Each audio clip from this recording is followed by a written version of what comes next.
اگر مشکلات کے باوجود الحمدللہ آپ نیک اعمال کر رہے ہیں اور نیکی میں بڑھ رہے ہیں تو اٹس اے بگ سائن کہ اللہ سبحانہ و تعالیٰ از پلیز ود یو.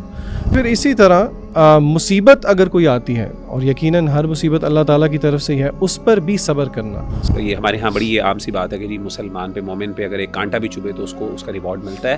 ریوارڈ تب ملتا ہے جب وہ صبر کرتا ہے. شرط یہ ہے، کنڈیشن یہ معلق ہے حکم اس کے ساتھ. ہم سب کو یہ پتہ ہے کہ اللہ سبحانہ و تعالیٰ ہم سے کتنی محبت کرتا ہے، آ کے سب کو پتہ ہے، اور کہاں کہاں وہ ہمیں بچا رہا ہوتا ہے، کس طرح سے ہمارے افیئرز مینیج کر رہا ہوتا ہے. یہ تو کبھی ہم سوچنے بیٹھ جائیں. یعنی اہل صبر کے لیے وہ گائیڈڈ ہیں، اور اہل صبر کو اللہ توفیق بھی دیتے ہیں، اللہ گائیڈنس بھی دیتے ہیں، اللہ تعالیٰ دنیا اور آخرت میں ان کے لیے خیر بھی بنتے ہیں. اللہ کی سب سے بڑی بات اللہ کی محبت اور معیت ان کے ساتھ ہوتی ہے. ویسے تو سورہ بقرہ کا ایک جو ہے نا وہ موضوع چل رہا ہے، لیکن بالکل اگر ہم مائکرو فوکس ہو کے کوئی ایک آیت دیکھیں جو مجھے پرسنلی کافی پروفاؤنڈ لگتی ہے. اس پارے کے شروع میں اللہ تعالیٰ نے اس میں ایک رول بتایا. سورہ فاتحہ میں ہم نے کل دیکھا تھا کہ ایاک نعبد و ایاک نستعین، کہ اللہ ہم آپ ہی کی عبادت کرتے ہیں اور آپ ہی سے مدد مانگتے ہیں. تو استعانت میں اللہ تعالیٰ نے ایک ہمیں یہاں پہ ایک اصول بتا دیا، ایک آپ سمجھیں طریقہ بتا دیا کہ ہم اپنی پرسنل لائف میں استعانت کیسے لے سکتے ہیں. اللہ تعالیٰ فرماتے ہیں یا ایھا الذین آمنوا استعینوا بالصبر والصلاۃ، کہ اے اہل ایمان جنہوں نے ایمان کا دعویٰ کیا وہ اللہ سے مدد طلب کریں دو چیزوں سے، صبر سے اور صلاح سے. تو یہ دو جو چیزیں ہیں صبر اور صلاح بہت بڑے ٹاپکس ہیں، لیکن میرے خیال سے ان کو اگر ہم سمجھیں اور ان کو انٹرنلائز کریں تو استعانت جو ہے وہ ایک اچھے طریقے سے لی جا سکتی ہے. تو صبر کیا ہے؟ عام طور پہ آپ کو پتہ ہے ہمارے ہاں اردو میں صبر کو سمجھا جاتا ہے کسی مصیبت پہ صرف صبر کرنا، لیکن اگر ہم دین کی روح سے دیکھیں تو صبر کو اسکالرز نے جو ہے وہ 3 ٹیئرز میں ایکسپلین کیا ہے، یا 3 اس کی جو ہیں اس کے اینگلز ہیں دیکھنے کے. سب سے پہلا اینگل انہوں نے بتایا کہ اللہ تعالیٰ کی اطاعت پہ صبر کرنا، یعنی کہ جو بھی اللہ تعالیٰ کے احکام ہیں ان کو بجا لانا در حقیقت صبر ہے، اور قرآنی آیات اس پہ دلالت کرتی ہیں کافی ساری.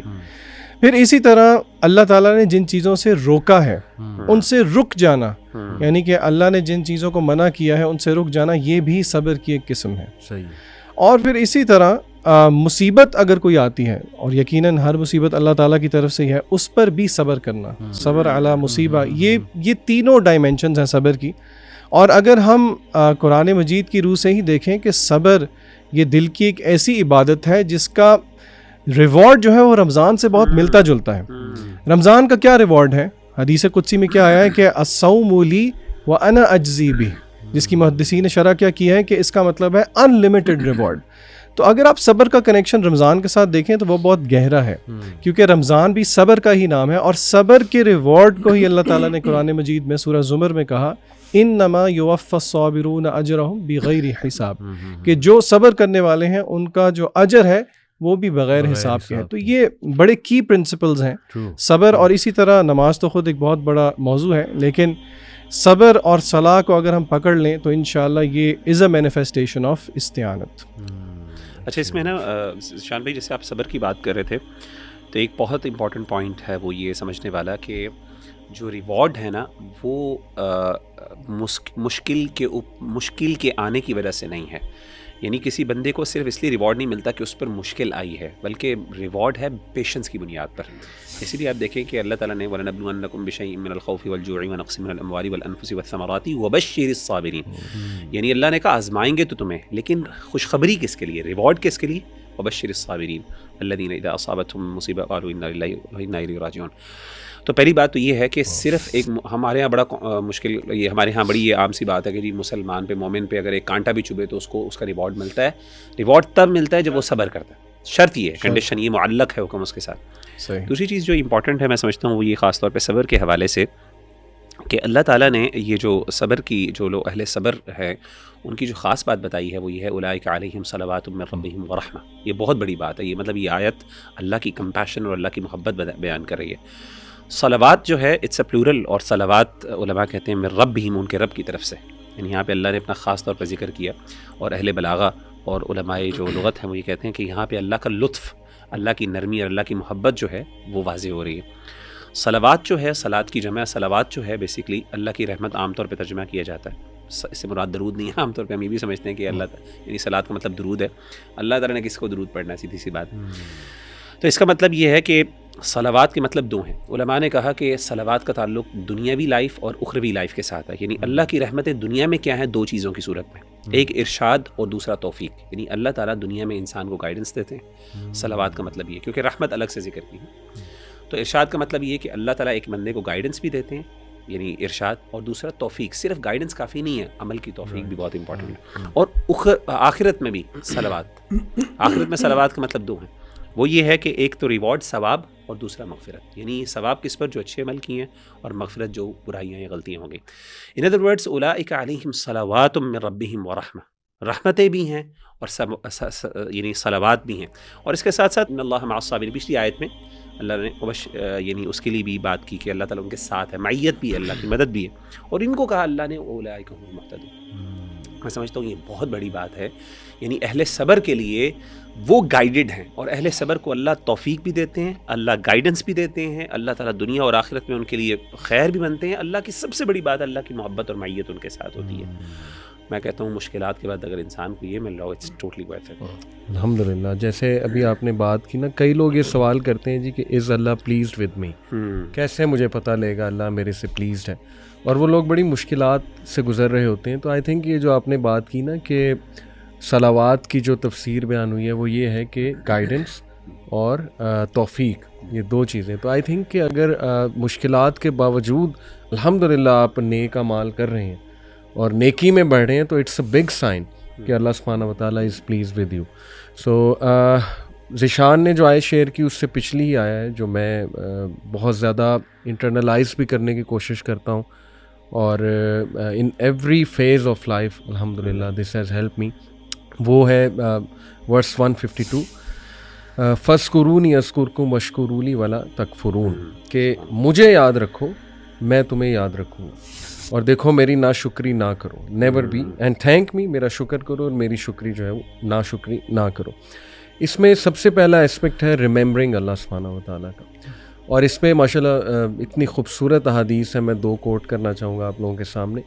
ایک ابو ہریرہ رضی اللہ عنہ سے مروی کہ رسول اللہ صلی اللہ علیہ وسلم نے فرمائے, صحیح بخاری کی حدیث ہے کہ اللہ says I am just as my slave thinks I am, if he remembers me in himself I too remember him in myself, and if he remembers me in a group of people I remember him in a group that is better than them, and if he comes one span nearer to me I go 1 cubit nearer to him, and if he comes 1 cubit nearer to me I go a distance of 2 outstretched arms nearer to him, and if he comes to me walking I go to him running. subhanallah. So ایک تو یہ حدیث اگر ہم internalise کر لیں نا تو اللہ کا لو بھی بلڈ ہوگا کہ دیکھیں دس از اللہ سبحانہ و تعالیٰ, کہ جو ہمیں آفر کر رہا ہے کہ تم مجھے تھوڑا سا بھی یاد کرو گے, دیکھو میں تمہیں اس سے ایکسپونینشیل لیول پہ یاد رکھوں گا.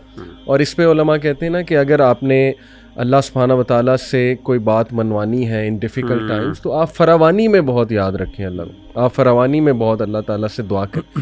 دوسری بڑی زبردست حدیث یہاں پہ کہ ابو ہریرہ سے ہی مروی ہے کہ نبی اکرم صلی اللہ علیہ وسلم نے فرمایا کہ when Allah loves a servant he calls Jibril and he says verily I love this person so you should love him. تو جبرائیل ان سے محبت کرتے ہیں, پھر وہ اعلان باقی آسمانوں پہ ہوتا ہے, تو so on and so forth. یعنی آپ دیکھیں کہ سب سے جو ہولی کریچرز ہیں, یعنی اینجلس کو ہم بڑا وہ ہولی کریچر ظاہر ہے ایک تصور ہے, وہ اگر انسان کے لیے دعا کر رہے ہیں اور وہ محبت کر رہے ہیں انسان سے, تو آئی تھنک کہ اس انسان کو بڑا اس پہ خوش ہونا چاہیے.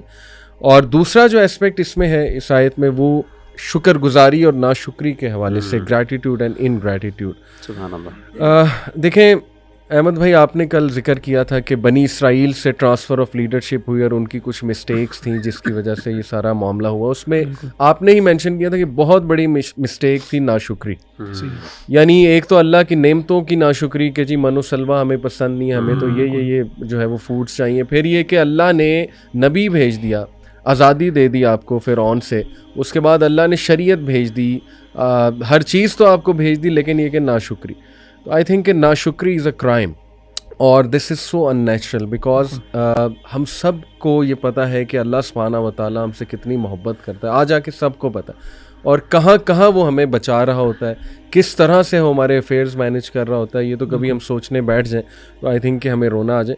سو اس لیے ناشکری ایک تو یہ چیز انشاءاللہ ہمیں کوشش کرنی ہے کہ رمضان میں آڈینس کو بھی کہوں گا کہ گریٹیٹیوڈ جرنل یہ ایک بڑی زبردست عادت ہے, بلکہ اس میں ریسرچز موجود ہیں کہ جو لوگ گریٹیٹیوڈ جرنل فیل کرتے ہیں بناتے ہیں, یعنی 5 things for which you are grateful, تو وہ زیادہ خوش ہیں سائنٹیفکلی اسپیکنگ. ان میں آپٹیمزم ہے, ان میں ڈٹرمینیشن ہے, ان میں جو ہے ول پاور زیادہ ہوتی ہے, and so on and so forth. Coffee researches جو ہیں وہ آپ کو انشاءاللہ مل جائیں گی, بلکہ اس کے فزیولوجیکل افیکٹس بھی ہیں اکارڈنگ ٹو سائنس.